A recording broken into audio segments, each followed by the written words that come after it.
At tunay ang kadakilaan ng Diyos ay nakikita sa kanyang mga nilalang. One of the greatest reflections of God's greatness is the body of the human being. In fact, the body is called the temple of God. Aming Diyos, salamat sapagkat kayo'y Diyos na nananahan sa piling ng iyong mga anak. Sa sandaling ito, ituruan niyo po kami, Panginoon, na makilala ang kadakilaan ng templo na kayo ang lumikha. At nawa, Panginoon, sa pagkilala namin ito, madakila namin kayo at lalo naming maunawa kung bakit ang katawan ng tao ay tinawag niyong templo ng Diyos. Mangusap kayo sa amin, Panginoon. Pawiin niyo po ang aming mga kalungkutan, ang aming mga pangungulila, pangamba, ang aming mga takot, hirap ng katawan, hirap ng loob, at linisin niyo kami sa aming mga karumihan. Itinataas namin sa iyo ang aming puso, ang aming isipan, ang buong pagkatao upang punuin ninyo ng inyong kaluwalhatian. Mangusap po kayo, Panginoon, at nawangin yung mga salita, pagtuturo, pangangaral, maging katuwiran, kagalingan, at kaliwanagan ng aming buong pagkatao. Salamat, Ama, nawa ang kapayapaan niyo maghari sa puso naming lahat habang kami ay matamang naghihintay ng iyong mga pagtutuwid, pagpapalakas, pagtuturo. Mangusap po kayo, Ama, gamitin yung lingkod niyo na tungtungan ng inyong paa at kaming lahat humihingi ng pagpapala. Sa ngalan ni Jesus na iyong anak, aming Panginoon at tagapagligtas, kami po ay humihingi sa inyo. The body as temple. There is a new temple, and this is the body of man. And when we say man, we don't mean male, we mean human beings. 1 Corinthians 6:19-20. Do you not know that your body is a temple of the Holy Spirit, who is in you, whom you have received from God? Therefore, honor God with your body.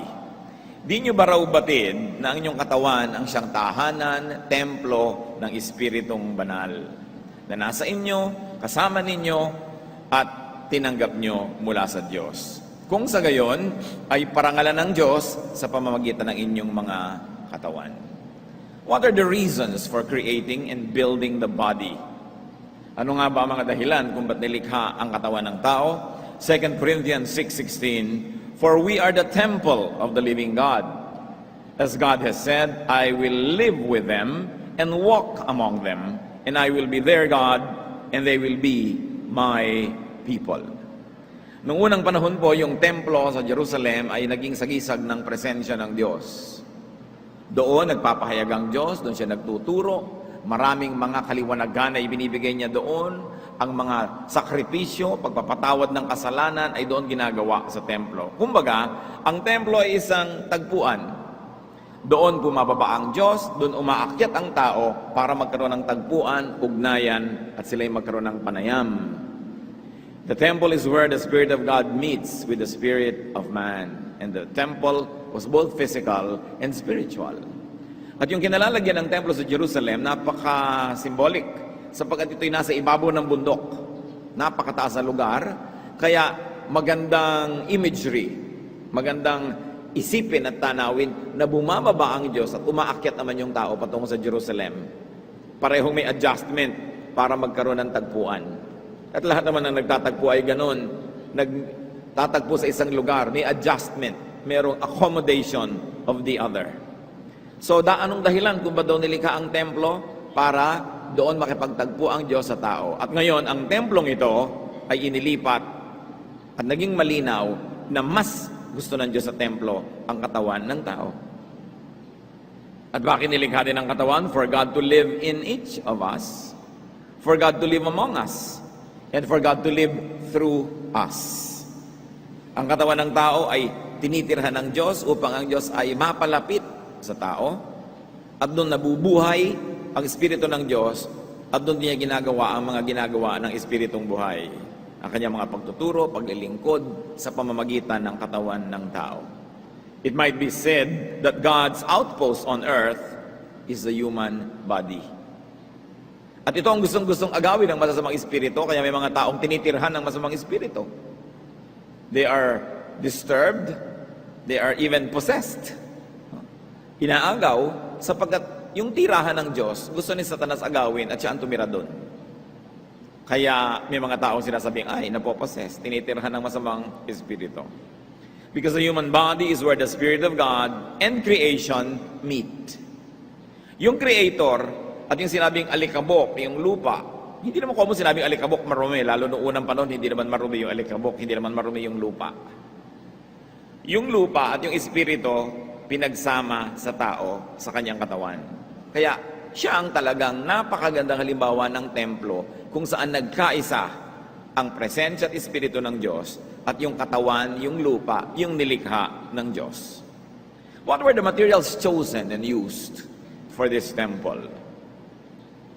Alam natin kung anong ginamit doon sa original physical temple, the best materials, pero sa tao, bilang templo siya. Genesis 2:7, the Lord God formed the man from the dust of the ground and breathed into his nostrils the breath of life, and the man became a living being. So the body, as we have said, is the meeting place between the spirit and the material world, the wedding of Creator and creation. Kaya napaka-glorious ng tao, ng kanyang pagkatao, ng kanyang katawan, maski yung katawan niya, sapagkat doon ikinasal ang Espiritu ng Diyos at yung lupa, yung material world na kinreate niya, nagkaisa sa tao. Ganon kabanal, kasagrado ang katawan.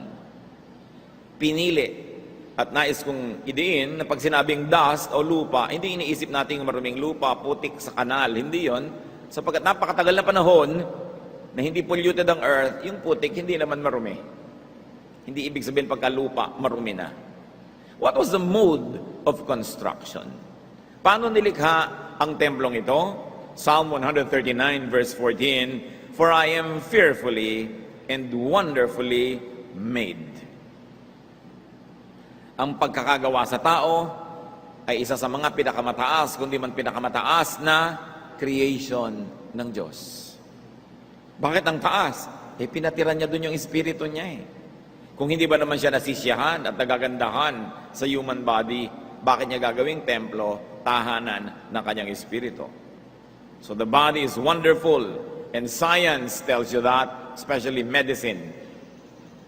Kung papaano umaandar yung blood and circulatory system, respiratory system, digestive system, puro system. Ibig sabihin, systematic. Merong organisasyon, may kaayusan ang pagkakalikha. Kung paano tumutubo at humahaba ang kuko at ang buhok, kung paano nagpapalit ang balat pagka ito'y nasasaktan at nasusugatan at nagkakaroon ng mga galos, kung paano naaampat ang dugo. The story how blood clots is a wonderful story by itself. The way the body regenerates, the way the body recovers, napakaganda ng pagkakagawa. At sabi sa Matthew 10:30, "And even the very hairs of your head are all numbered." Grammar tells you that hair is just hair, hindi hairs. Kasi sabi nila, mahirap bilangin. Pero sabi sa Biblia, bilang yan ng Diyos. Kung ilan yung nalaglag kanina sa unan, sumama sa shower, alam niyo kung ilan lang natira. Bilang ng Diyos. Therefore, this body is watched by God. It is known by God that even such thing as what might seem to be mundane and little and trifle and trivial, like the number of your hair, at any given time, God knows the number of our hair. 1 Corinthians 12:12, the body is a unit, though it is made up of many parts. And though it's all its parts are many, they form one body. So the body is organized. Lahat ng bahagi ng katawan ay may kinalaman sa kanyang function. Walang useless. Mahalaga ang bawat bahagi at mahalaga na ang bawat bahagi ay makipagtulungan at makipagtalastasan sa iba pang mga bahagi. Now, what are the functions of the body? Huwag nyo lilimutin, katawan natin ang pinag-uusapan dito. Hindi yung templo sa Jerusalem, yung templo ng Espiritu na dala natin kahit saan tayo. One function is to honor, to glorify God. Kaya nandyan yung katawan na yan, pinakamataas na uri ng creation, para parangalan, luwalhatiin ang Diyos. 1 Corinthians 6:20, honor God with your body.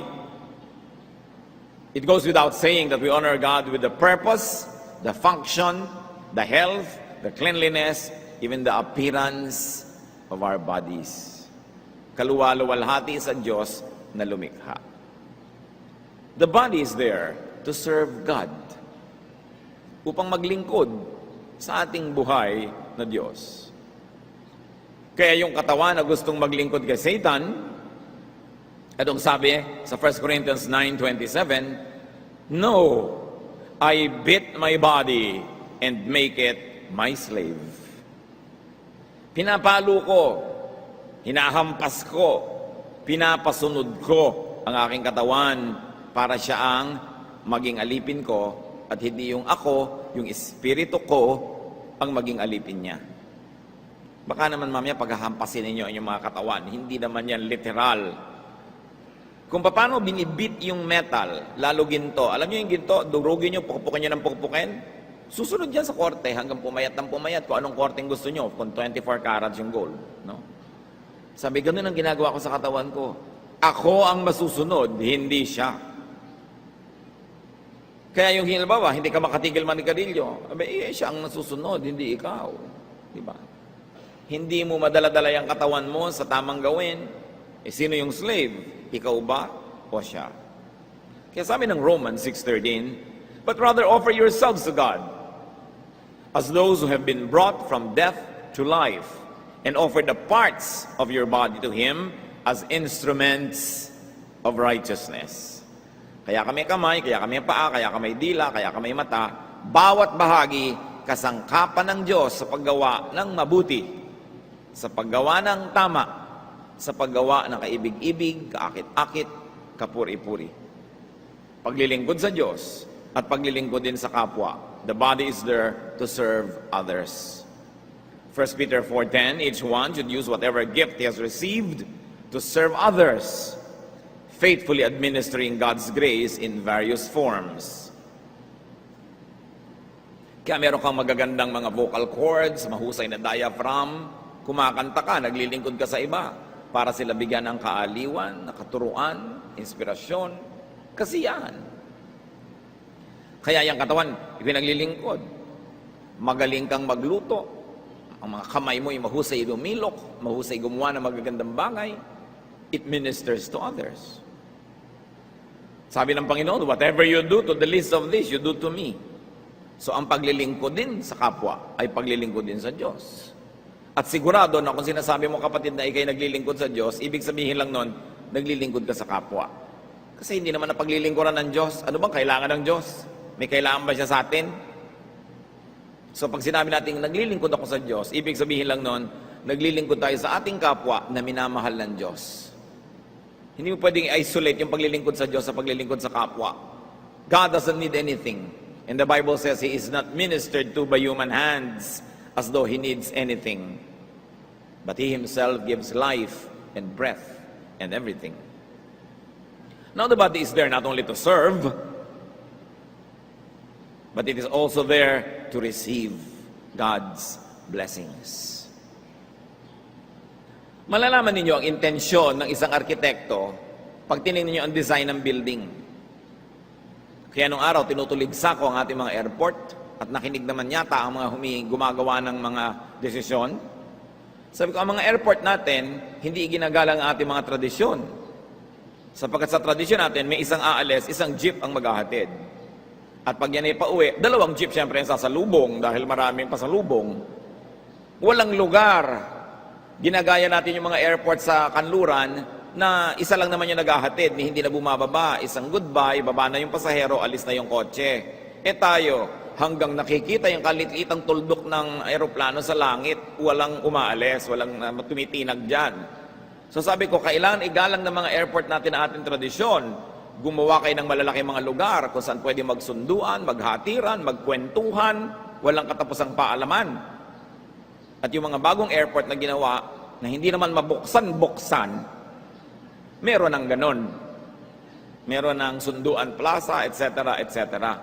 Kasi hindi natin pwedeng gayahin yan. Hindi natin pwedeng gayahin halimbawa yung mga ospital sa West na walang bantay. Di ba, pag may sakit ka, 3, 4, 5 yung bantay. Siya nga ang natuturokan eh. Nasa banyo pala yung pasyente, sinuwerohan yung natutulog sa kama niya na bantay. Bantay din na kumakain ng pagkain ng pasyente. So, Pag nakita mo yung architecture, makikita mo yung intensyon ng architect. Yung bahay ba, pagpasok mo, sinasabi ng bahay sa'yo, karapat dapat ka ba dito? No? May mga bahay na ganun minamaliit ka pagdating mo. May bahay naman na welcome ka dito. So pag may nakita ka mga antik dyan, mga kristal na nagkalat, dahan-dahan ka sa pagkilos. Yun ang sinasabi sa'yo nung decorator, nung nag-design. So, pag tinignan mo yung katawan, malalaman mo intensyon nung gumawa. So, ginawa ka para maglingkod, pero ginawa ka rin para tumanggap na maraming pagpapala. Kaya nga may sikmura dahil tatanggap ka ng pagkain. So kung kumakain ka ng masarap, nag-e-enjoy ka, worship yan, kapatid. Kaya ka pwedeng uminom ng maraming mga iba't ibang inumin, iba't ibang temperatura. Binigyan tayo ng senses for sensations. You have your ears, not only to hear sounds, but to hear music. Yung nakakapakinig ka ng musika, yung kaluluwa mo umaangat, tumataas. May binigyan ka ng mata para makakita ka ng kagandahan, liwanag. You were given your sense of touch for you to appreciate texture and even temperature of surfaces. We were given the sense of taste to indulge and enjoy. And we were given the sense of smell. And of all the senses, it's the smell that's direct to the brain. Pag naamoy mo dito, brain agad. Sa palagay nyo, ano mangyayari sa tao na ang kapaligiran niya ay mabaho? Ano nangyayari sa kanyang isip? Kaya ngayon may na-rediscover na paggagamot, tawag aromatherapy. Sa amoy at amoy pa lang, gumagaling ka na. Kaya kadilikhan ng Diyos na nakakaamoy, dapat mababango, magaganda ang nakikita, malilinis sa kapaligiran. At pagka ang ating senses, puro basura ang naamoy at nakikita, nasisira ang ating isip. Part of worship, mga kapatid, tiyakin mo na ang naaamoy mo mabango. Kung hindi mo kayang kontrolin ang buong lungsod, kaya mong kontrolin ang bahay mo, yung kwarto mo. Ang nakikita mo, hindi clutter, but orderliness. Ang hinihigan mong kama, hindi bigla ka napasok, nandun pala yung plancha. Malinis, bagong laba. Pag naamoy mo yung unan mo, hindi amoy panis. Amoy ilang-ilang, amoy sampagita. Yan ay bahagi ng pagluwalhati sa Diyos. Binigyan ka ba ng ilong para makaamoy ka lang ng mga mababaho? Para ka-torturein ng Diyos? Kaya tayo may pananagutan sa ating kalikasan, sa ating kapaligiran, sa ating sarili. We were given mobility. Buti na lang hindi ka puno ng nara, na bagamat matigas, hindi ka naman makalipat ng lugar, nandun ka na lang hanggang mamatay ka na. Ang tao nakakapaglakad, nakakapunta kung san-san. At binigyan din tayo ng Panginoon ng kapahingahan. Pati ang pagpapahinga ay pagsamba. Ang pagpapahinga ay isa sa mga 10 utos. So yung katawan, hindi lang nilikha ng Diyos para gawing spare part ng machinery, maglingkod. Well, that is true. Pero meron ding other part yan, mag-enjoy. Pagka nakita mo ang katawan mo, you were created to have a great life, to have fun, to serve, to do good, but to savor life, to taste its goodness, to touch its smoothness, to enjoy its warmth. Ecclesiastes 8:15, sinabi ng pinakamatalinong taong si Solomon, "So, I commend the enjoyment of life, because nothing is better for a man under the sun than to eat and drink and be glad. Then joy will accompany him in his work all the days of the life God has given him under the sun." Kaya mga kapatid, may pananagutan tayo sa isa't isa. May asawa kayo. Anong nadidinig na boses nyo? Sigaw o bulong? May anak kayo, may magulang kayo. Anong pinapakita nyong mukha? Ngiti o simangot? Nagsaserve kayo sa mga mahal nyo sa buhay, umuusok na kanin o tutong? Magpiprito ka lang ng itlog, sunog pa.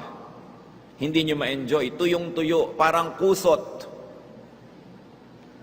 Sinasayang mo ang bawang, sibuyas at kamatis. Pag ikaw naggisa, walang kalasa-lasa.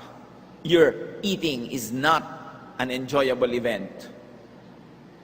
Ang mga damit mong ibinibigay sa ng Panginoon, hindi mo man lang plantsahin. Para kang nilamutak na papel. Pag tiningnan ka, hindi ka nakaka-inspire. Ang buhok mo, puro kuto. Ang paa mo, pag tinanggal mo sa sapatos, amoy imbornal. Where is the glory of the Creator? May pananagutan tayo sa isa't isa. Lalo kayong mga mag-asawang magkasiping matulog, ang isa sa mga pananagutan nyo, magsepilyo bago mahiga. At pagbangon sa madaling araw, magmumog. There is no such thing as morning breath. You have to wash your mouth. Kailangan ang kuko mo malinis. Hindi parang nakaluksa. Kailangan inspirasyon ka. We affect each other. Para tayo mga billiard balls.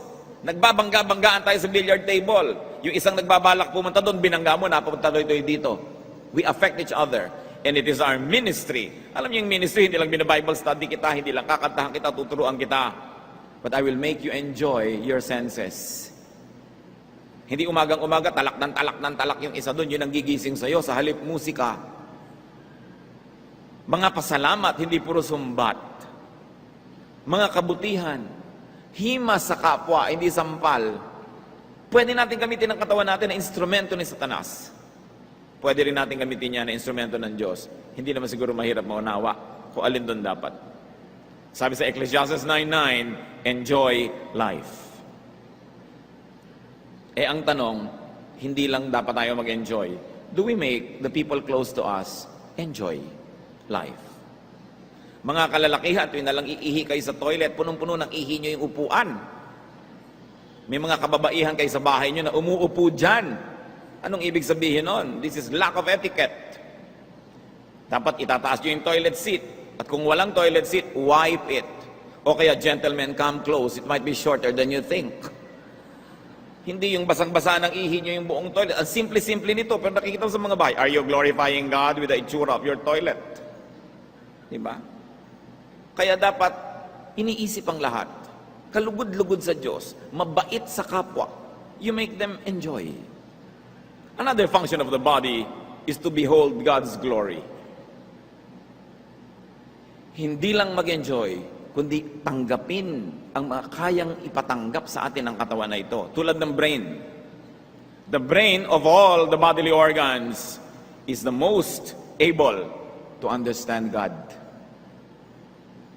So the brain can sense, can think, can understand. Therefore, know.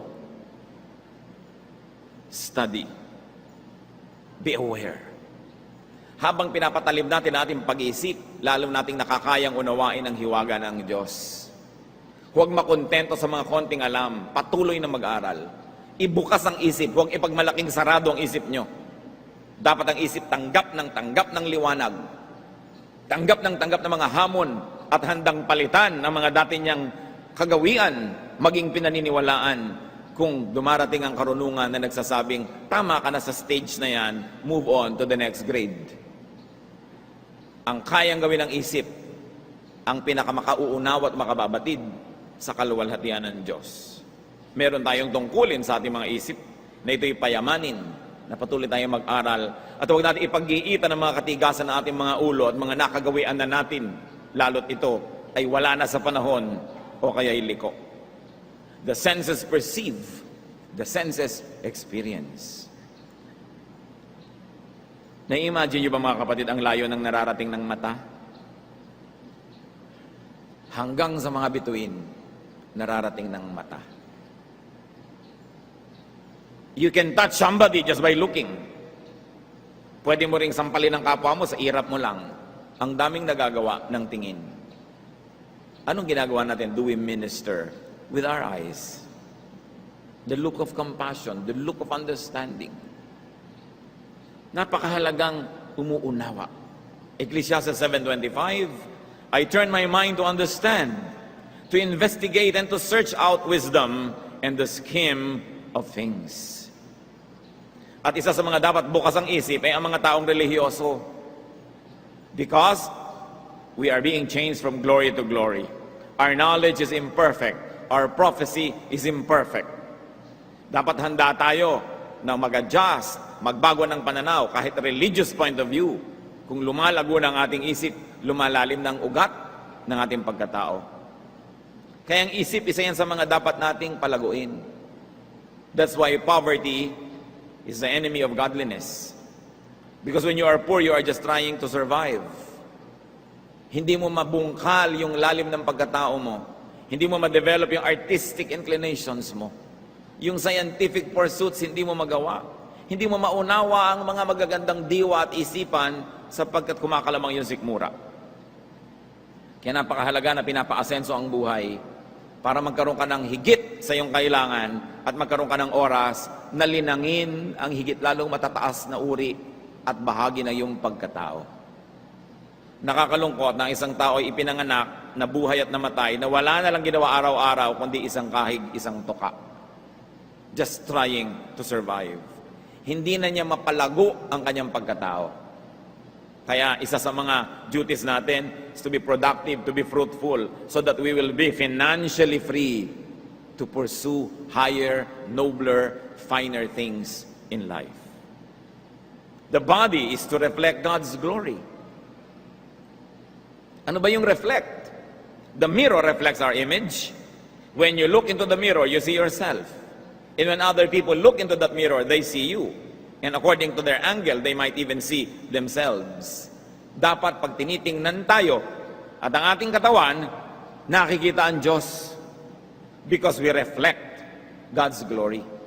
Psalm 139 verse 14, "Wonderful are your works, that I know very well. And we are God's crowning workmanship." So dapat wonderful. 2 Corinthians 3:18, "And we all reflect the Lord's glory." So people should see God through us and in us. And creation should behold God in us. Sasabihin, pag nakikita kita, nadidinig kita, lumalapit ka, nalalaman kong meron ng Diyos. Kasi nire-reflect mo. Naaaninag ko, nababanaag ko sa iyong mukha, ang mukha ng Diyos. Nadidinig ko sa iyong tinig, nadarama ko sa iyong mga haplos, sa iyong pag-alo sa akin, sa pagtuturo. Dapat ganon. Yung katawan natin, ambasador ng Diyos.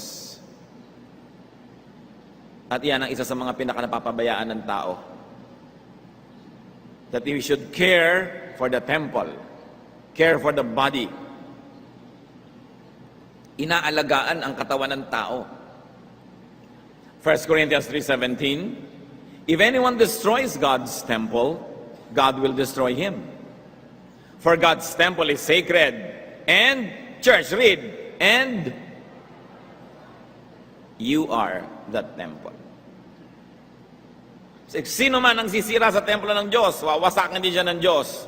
Sapagkat banal ang templo ng Diyos, at ang templong yan, ikaw. Ikaw. If the temple is destroyed by others, they will be destroyed by God. If the temple is destroyed by the person himself, he will be destroyed by God. Ganon ang pag-iingat ng Diyos sa kanyang templo. What is the care for the temple? First of all, is cleansing. Isaiah 1:16, "Wash and make yourselves clean." That there should be physical and spiritual cleanliness. At ngayon, ang tinatahak ng ating pag-uusap is more of the physical. Malinis.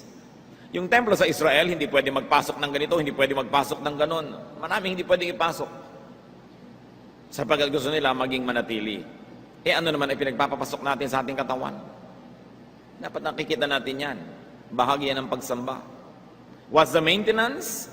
Ephesians 5:29-30, "No one ever hated his own body, but he feeds and cares for it." So pinakakain ng tama at inaalagaan ng tama. To feed the body in a caring way. Ano ang mga pwede nating makuha sa mga katotohanan na ang katawan ay templo ng Diyos? Ito dapat ay refleksyon ng Diyos. Dapat kakitaan tayo ng katangian ng Diyos pag tinitingnan tayo. Therefore, we should respect our body. Respect your body. Hindi na siguro kailangang i-define kung ano yung respect. Kayo na ang makakaalam if you're already disrespecting your body. Do not pollute your body with uncleanness, with toxins, with poisons, with foods that are not good for you. Minsan ay nasa isang ospital ako at sa elevator, napabuntong hininga yung elevator lady at sabi niya, wala naman siyang kausap, but it was meant to be heard by everybody in the elevator. Sabi niya, ang dami-dami ngayong may cancer. Sa katagalan na niya, ng ka-up o down, napansin niya, itong mga huling panahon, ang dami-daming may cancer. Ano kaya ang kinalaman doon ng pollution? Ano kinalaman doon ng careless eating? Siyempre, kung genetic, wala ka masyadong magagawa dyan. Pero anong pananagutan natin? Bakit tayo nagkakaroon ng ganyang mga uri ng sakit na hindi naman uso nung araw? Yung mga ginagawa ba tayo? Sa kabila ng pag-improve ng medisina, palala itong area na to ng kalusugan ng tao. Binabantayan natin ang kinakain natin. Kumakain ba tayo ng sobrang maraming preservatives, maraming color, maraming kung ano-ano na inilalagay, mga pampa-enhance dyan. Sa Daniel 1, 8 and 15, nakita natin ang behavior ni Daniel. Si Daniel and some of the royal guys were taken from their homeland to be trained in the ways of their conquerors, the Babylonians. Pinili ang pinakamanga magagandang lalaki, pinakamatatalino, para palakihin ang hari at maging loyal sa kanya. As part of the special treatment was to feed them with the royal food. Pero si Daniel, bagamat taga-ibang bansa at bihag lang doon, tumanggi na kainin ang pagkain ng hari. Daniel 1, 8 and 15. But Daniel resolved not to defile himself with the royal food and wine, and he asked the chief official for permission not to defile himself this way. At the end of 10 days, they looked healthier and better nourished than any of the young men who ate the royal food. Kung ano-anong mga ipinapakain na para sa mga hari. Sabi ni Daniel, gulay na lang at tubig kami. At yun ang kinain nila. Sabi nung nagbabantay, after 10 days, susubukin ko ha, pag nanghina ka, mananagot ako sa hari. Kaya pag after 10 days, hindi kayo magandang kalagayan, kakainin nyo itong food na to. So after 10 days, napatunayang mas lumusog pa nga sila. Kaya sa kumakain ng kung ano-anong mga maluluhong mga pagkain. Hindi naman laging ganyan yan. Maaring may spiritual dimension yan. Binless sila in a special way because they did not want to accommodate the way of the Babylonians. But whatever depth that might have, stay on the surface, and the surface tells you that food can affect your health. Do not destroy your body with neglect. So do not destroy your body with bad food. Do not destroy your body with neglect. Merong mga may sakit, ayaw uminom ng gamot. Papagalingin ako ng Diyos. Sabi sa 1 Timothy 5:23, stop drinking only water and use a little wine because of your stomach and your frequent illnesses. Payo ni Paul kay Timothy, hoy Timothy, gumawa ka ng paraan, inumin mo yung makakapagpabuti sa'yo. In other words, medicate. Pero siyempre, pinipili mo rin, kung minsan yung medicine may magandang dala pero ang laking side effect. Kaya pinag-aaralan, mas natural, mas mainam. Sinusuri. Kung minsan, nagamot nga yung sakit ng ulo mo, pero nagkaroon ka ng ibang sakit sa ibang bahagi ng katawan mo, side effect ng gamot. Pinag-aaralan yan. You know, the medicine companies are aggressively selling their products, not telling you so much about what negative things might happen to you. Kasi industriya yan eh. Kaya sinusuri mo rin yan. Kailangan pinag-aaralan. 1 Samuel 14, 29 to 30. Noong ang mga hukbo ay ayaw pakainin ng hari na si Saul, si Jonathan, prinsipe, na exempt, kumain siya ng konting honey. Anong sabi niya nung lumakas siya? Jonathan said, my father has made trouble for the country. See how my eyes brightened when I tasted a little of this honey? How much better it would have been if men had eaten today. Hindi pinapakain ng hari yung hukbo, nangihina tuloy. So dapat, hindi nine-neglect ang katawan. Very importantly, how do you care for the body? Rest. Rest is part of health. Hebrews 4:10, if anyone who enters God's rest also rests from his own work, just as God did from his. Kailangan nagpapahinga ang tao. Ang pagpapahinga ay bahagi ng kalusugan. Hindi tama yung puro kahirap, puro kahirap, puro kahirap. Sabi mo, next week magpapahinga ako, next month, next year. Kung biglang namatay ka na, ano pa yung next year. And sometimes there are irreversible damages that happen to your body when you neglect it. That no matter how much intention you have to rest later, the effect would be less because you would have already irretrievably lost some functions of some body parts. Kailangan nagpapahinga. Pag-aalaga ng katawan, do not destroy your body with overindulgence. Kahit anong bagay na sobra, masama. Proverbs 23:20, do not join those who drink too much wine or gorge themselves on meat. Huwag daw sumobra, kainom, kakakain ng karne, lalo sa gabi. Hindi na kayang tunawin ang inyong katawan, gabi na, late ka na kumain, steak pa. Kaya tuloy ang bigat-bigat na yung sikmura. At sinasabi ng mga pag-aaral, ilang araw na nakalipas, nasa sikmura mo pa yung karne kasi hirap na hirap silang tunawin yun. Samantalang may mga pagkain naman na higit lalong madaling tunawin. Kaya iniiwasan natin ang ganitong mga bagay. Ecclesiastes 7:18, the man who fears God will avoid all extremes. Yung mga sobrang mag-computer, lumabo na ang mata, nakuba na, kako-computer.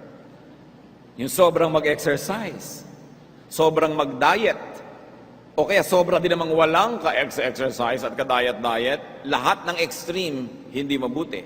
It's important to moderate. 1 Timothy 4:8, for physical training is of some value. Mahalaga.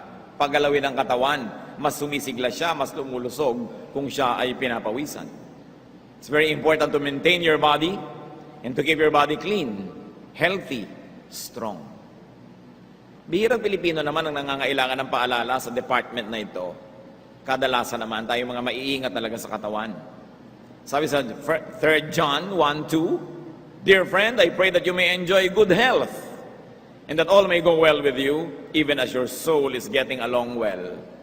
So okay, umaasenso ang espiritu mo, pero nawa, kasabay niyan, malusog din ang iyong katawan. Body and soul. Spiritual leader ka, Bible study leader ka, teacher ka, preacher, pastor, keep your body as healthy as possible. Dahil sabi ka ng sabi, God is wonderful, God is glorious, pagkatas ito ka at gumagapang maglakad.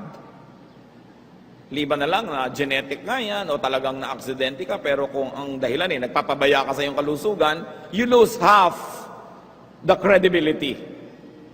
When you talk about God's glory and God's goodness and care for the temple, kung yung sarili mong katawan, di mo maalaga-alagaan. Parang hindi yata totoo yung sinasabi mo. Diba? Kaya mahalaga yun. At kahit hindi tayo yung preacher, tayo yung mga karaniwan, di lalo namang dapat natin ingatan ating mga katawan. Keep your body presentable and beautiful. Si Esther nga, sa Esther 2:9, the king provided Esther with her beauty treatments and special food.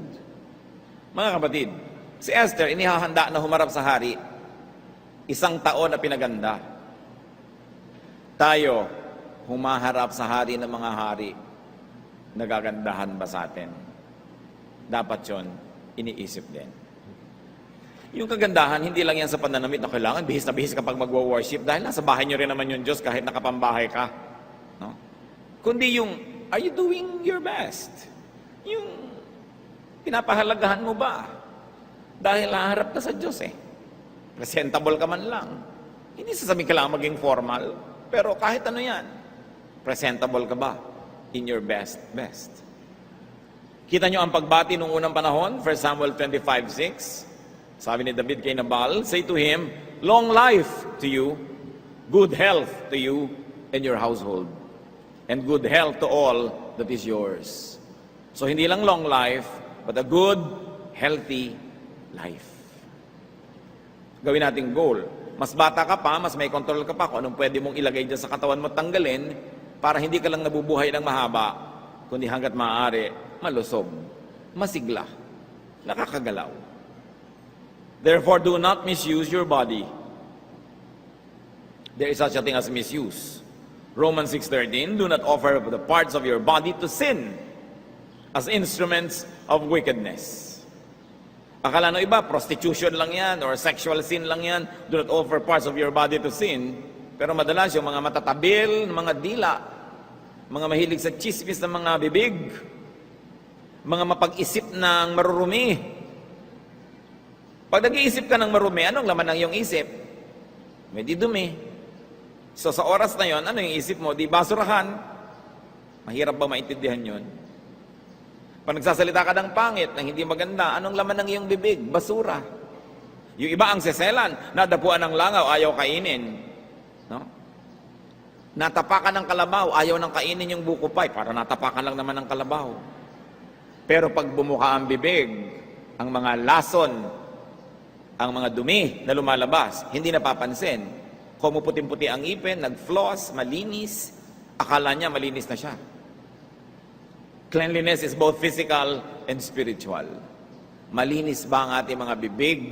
Tanungin nyo nga katabi nyo kung malinis ang bibig niya. Kayong nakarinig ng mga pinagsasabi niya kanina, di ba? Alam na alam nyo, yung bibig mo marami, ha? Di ba? Ang isip, anong pinag-iisip natin tungkol sa ating kapwa? At the time that you're thinking such thoughts, you're turning your brain into a waste bin. You don't like to do that. Kaya dapat lang conscious tayo. So do not misuse your body, do not abuse your body. Sa isang talinghaga, ipinakita ng propeta sa bayang Israel kung paano niya inaabuso ang sarili niya tulad ng pag-aabuso ng isang taong ang kanyang katawan ay ipinamimigay niya halos. Ezekiel 16:25-26. You degraded your beauty, offering your body with increasing promiscuity to anyone who passed by. You engaged in prostitution with the Egyptians, your lustful neighbors, and provoked me to anger with your increasing promiscuity. Pinapakita ng Panginoon yung relasyon niya sa Israel, na pagka ang Israel nakikipagmabutihan sa mga di mabubuting bayan, inihahalin tulad niya ito sa isang asawang nagtataksil at nakikipagrelasyon sa iba. Sabi, it's an abuse of your body. It's an abuse of your relationship with God. Therefore, do not neglect your body. Huwag papabayaan ang katawan. Minsan si Paul ay naglalakbay sa isang barko at masamang panahon ang talagang nagpahirap ng kanilang buhay. Sa takot ng mga tao, nag-fasting o kaya hindi na nila makayang kumain dahil bumabaliktad ang mga sikmura nila. At sa katagalan, sabi ni Paul sa Acts 27:33-34, just before dawn, Paul urged them all to eat. For the last 14 days, he said, you have been in constant suspense and have gone without food. You haven't eaten anything. Now I urge you to take some food. You need it to survive. Sabi, baka mamatay kayo, hindi dahil lumubog ang barko, kundi dahil namatay kayo sa gutom. Kailangan, anong ibig sabihin nun? Kahit lulubog yung barko o may panganib na lumubog, kumain ka pa rin. Kung hindi lumubog. Di ba? Nalulungkot ka, kumain ka pa rin. Namatayan ka ng mahal sa buhay, kumain ka pa rin. Bumagsak ka sa board, 7 beses na, lalo kang dapat kumain para makapag-review ka na naman. Di ba? Iniwan ka ng boyfriend, abay lalo kang dapat kumain. Dahil pag nakita ka niyang mukhang bungo, sabi niya, ay salamat, iniwan ko siya. Panghinayangan ka man lang kung makita ka muli. Di ba? Kailangan, sabi ni Paul, kahit ano pang hirap ang dinadanas mo dyan, kumain ka. Pilitin mo, sikapin mo kasi kailangan niya ng iyong katawan. And you cannot recover pag pinabayaan mo ang iyong katawan. Balance the treatment of your body. Ito mahalaga mga kapatid. Anong balance? Isa, make it a living sacrifice. Isakripisyo ang katawan. Sige, magsakripisyo. Romans 12:1, offer your bodies as living sacrifices, holy and pleasing to God. This is your spiritual act of worship. Hindi dead sacrifice, ha? Dead sacrifice, papatayin ko yung sarili ko, iaalay ko sa altar ng Diyos. Tulad ng pinapatay yung mga hayop, iniaalay. Sabi, hindi dead sacrifice, living. Ibig sabihin, through the motions of living, you can be a sacrificial offering to God. Halimbawa, buhay na buhay yung bibig mo, gustong tumalo ng yung dila at magchismis, kinagat mo na lang siya, ikinulong mo, tinalian mo, itinape mo yung bibig mo, you are a living sacrifice. Diba? Gustong umandar ang isip mo ng maruruming isip, pinigil mo yon at kinontrol mo yung isip mo, you are a living sacrifice. Nagsasakripisyo ka sa pamamagitan ng isang controlled, disciplined life. Hindi sa pamamagitan ng paghahampas, pagsusugat sa sarili, Dead yan eh. O wounded or dying sacrifice. But you sacrifice to God by living correctly. So sacrifice yan. Pero ano ba? Sabi natin, balance. Sacrifice on one side, but also make it a living celebration of God. Offer your body as a sacrifice, but also allow your body to be a living celebration of God and God's goodness. In other words, lagi kang nagpipiesta, may paghihirap ka, may pagdurusa, may pagtitimpi, may pagtitiis, pero may kakambal yan na kasiyahan. Ecclesiastes 9:7, go, eat your food with gladness, and drink your wine with a joyful heart, for it is now that God favors what you do. So there should be balance between sacrifice and celebration, between abstinence and enjoyment. Ecclesiastes 7:18, the man who fears God will avoid all extremes.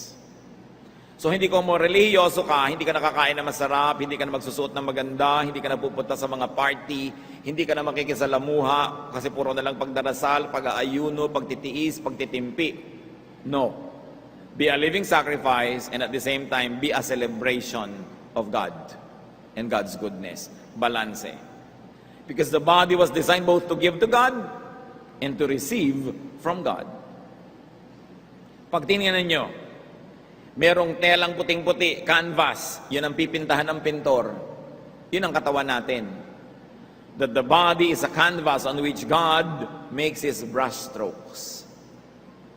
Dahil sa katawan mo, nakikita yung ginawa ng Diyos, nakaka-glorify. Kung may screen na walang laman, ikaw yun. It is the screen on which God projects His images. Nakikita sa iyo ang Diyos.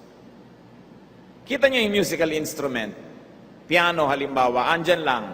Pero oras na may pianista at diniinan niya yung mga teklado sa maganda at ayos na paraan, lalabas music.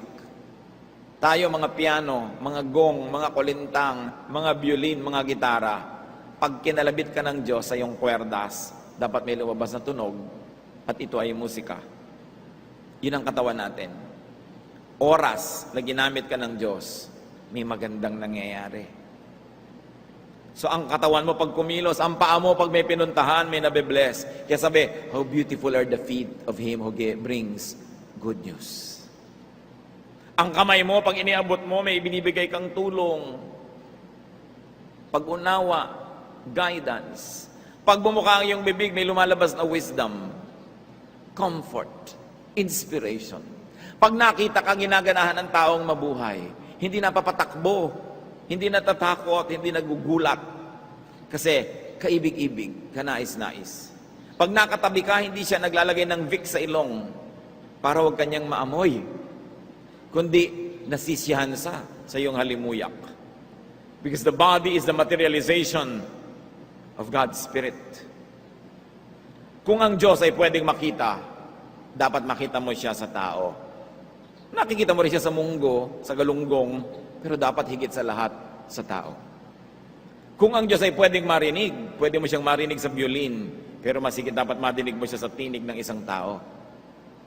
Kung ang Diyos ay nayayakap, tao dapat na nayayakap, na parang nararamdaman mo rin ang yakap ng Diyos. Bakit? Because we are the temple of the living God. If there is a way to perceive, to understand, to touch, to taste, to smell, to hear God, it must be through the human body, the most glorious of God's creations. Kung sinasabi sa John 1:14, the Word became flesh and made His dwelling among us. Dapat din masabi natin, I am like the Word that became flesh and God dwells in me. I am the materialization, the representation, the physicalization of God's Spirit. Pag may dinalaw tayo, para dapat dinalaw din siya ng Diyos. Pag may nakaibigan tayo, parang nakipagkaibigan siya sa Diyos, hindi sa demonyo. Pwede kasi nating ipagamit sa kalaban. Therefore, brothers and sisters, celebrate the body. Akala natin, pag naging spiritual tayo, you neglect the body, hindi mo na yan nililinis, hindi mo na nililiguan. Hindi yata ganyan. ang nakikita nating examples sa Bible. There are people who bring it to the extremes. They deny the body. They only give value to the spirit. Kung ang Diyos na pinakamarunong sa lahat, ayaw pala niya ng katawan, di dapat puro espiritu na lang tayo dito. Ba't kanya nilagyan ng katawan? Kasi gusto niyang may katawan. So alagaan mo yung katawan na yan. Huwag mo lang gamitin sa mali. At yung katawan na yan, dapat yan hayaan mag-celebrate ng childhood. Let children play. Dapat yan nagsa-celebrate ng youth. Let the youth be young and lively. And ng adulthood then, that you gracefully surrender the things of youth. And temperance and distillation and refinement is seen even in your body. So let God move and speak and create through your body. Be an instrument of service, of love, of beauty. Let God dwell in the body, live in and through your body. Mahalaga mga kapatid that we also allow and help others to be healthy. Kung meron kayong mga restaurants, nagtitinda kayo ng mga pagkain, huwag nyo lang isipin ng tubo. May pananagutan kayo sa bumibili ng inyong mga pagkain o inumin. Na sila ay malinis, malusog. Huwag kayong magtinda ng mga lason na bagamat mabili at maraming tubo, hindi mabuti sa katawan ng tao. Tayo ay may pananagutan sa isa't isa. Do not poison, do not stress, and do not harm others, especially your loved ones.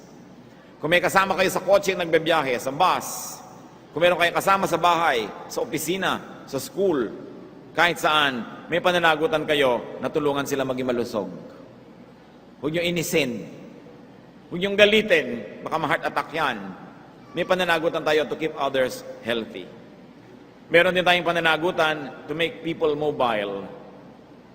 Set them free. Let them move. Huwag natin sila laging kontrolin. And we can allow and help others to be beautiful. 2 Corinthians 5:20, we are therefore Christ's ambassadors. Ginagawa natin ang dala at utos ng may sugo ang Panginoon. It can be said that the body is heaven's embassy on earth. That it must be a blessing, an agent of blessing, and it must be taken care of. Ang hamon, ano ang pinaggagawa natin sa ating katawan? Anong pinag-iinom, pinagkakakain natin, anong nilalanghap ng ating baga? Anong uri ng mga kapahingahan ang ginagawa natin? At ano ang ginagawa natin sa katawan ng ating kapwa? Kung anong ginagawa natin sa ating kapwa ay inaari ng Diyos na ginagawa sa Kanya. Tinuturuan, hinahayaan, tinutulungan ba nating maging malusog din, masaya, maayos ang iba? Aming Diyos, nawa sa aming pagbubulay-bulay na ang aming katawan ay templo nyo. Magkaroon kami ng mga konkretong hakbang para ito'y alagaan, ayusin, pagandahin, para nakaka-reflect ito ng glory nyo. Ipakita mo sa amin ngayon kung meron kami mga pagkukulang sa aming katawan, pagkukulang o pag-abuso sa katawan namin at sa katawan ng aming kapwa. At kung may mga ginagawa kaming tama, salamat o Diyos na lalo namin gawin ito at mag-improve pa at maluwalhati namin kayo sa pag-aalaga ng aming katawan. Magbulay-bulay tayo sumandali, humanap ng mga dapat gawin at maging reaksyon sa mga hamon na ito. Sa ilang saglit, yumuko tayo sa presensya ng Diyos at humingi sa Kanya ng kaliwanagan.